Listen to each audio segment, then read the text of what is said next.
We're back on this November Thursday of talking about the Mass as heaven on earth. And one of the things about the first Eucharistic prayer, we talked about the angel taking the sacrifice to the altar in heaven last week. But one of the other things that people hear and they say, I know that's the first Eucharistic prayer, is a long list of saints. And it happens twice. Peter and Paul, Andrew, James, John, Thomas, James, Philip, Bartholomew, Matthew, Simon and Jude, Linus, Cletus, Clement, Sixtus, Cornelius, Cyprian, Lawrence, Chrysogonus, John and Paul, Cosmas and Damian, and all your saints. All right, you hear all that list, and someone's like, that's kind of an odd thing just to list, and how come those people get in there and not any of the other saints? And actually, a parishioner told me one time she's got a son named Simon that sometimes can be a bit mischievous. But Simon has a cousin named Jude. And so whenever the families are getting together and these two cousins maybe get into some mischief, there was Simon and Jude. Perfect with this Eucharistic prayer. But it's a reminder, and it's just a small reminder, of all of the saints that are present at every single Mass. Because what do the saints do right now? For all eternity in heaven, they're there around the altar of the Lord, praising God. So you got Saint Anthony here so beautifully depicted. And there's saints always, or hopefully, in every church. There's saints there praising the Lord. And these are just a small snippet, a small reminder. We could never depict all of them that they're there. The book of Revelation talks about a vast multitude that nobody could even count.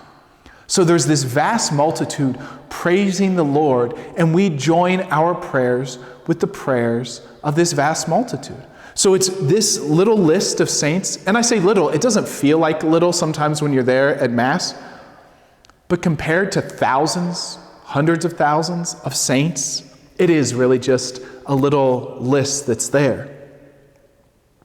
Maybe one thing, maybe two things to think about every time you come to Mass and you hear the saints mentioned. Maybe you have a favorite saint, and maybe you have a confirmation saint, and you think, I would have really liked to meet, my patron saint, or my confirmation saint, St. Thomas. Or I'd really like to meet St. John Paul II. I'd really like to meet Mother Teresa. When do you meet them? Every time you come to Mass. You're at the same place. This altar here, this altar is the same altar, is the joining of these two altars for all eternity. And we join our voices with the angels and saints. And so the best time to get to know a saint is coming to Mass, is being near the Lord in the Eucharist. And maybe you think about that as just a little meditation during Mass, and maybe during the Eucharistic prayer, your mind can just drift to think, my favorite saint's here. Mother Teresa's here. St. Maximilian Kolbe, who celebrated the Mass in Auschwitz under the cover of darkness. They're all here. And so we get to be close to the saints every time we come to Mass, because we're doing the same thing they're doing for all eternity. And they're here every time we celebrate the Mass. And maybe the other thing just to mention and just to think about is we all have loved ones that we don't get to see all the time. Maybe it means that they're loved ones that, my family lives out of state. I've got cousins in different parts of Ohio. Or maybe you have somebody who's passed away that you love. And because this altar, this sacrifice, this Mass exists in heaven, we're close to them. This Eucharist, this Mass draws the whole world together. We're close to Pope Francis every time he celebrates Mass every single day. And we're never going to be closer to our loved ones than when we go to Mass, especially those that have died. If they're in purgatory, well, then our prayers are benefiting their eternal salvation. And if they're in heaven, we're joining their prayers for all eternity. If they're in hell, well, that's kind of a different story.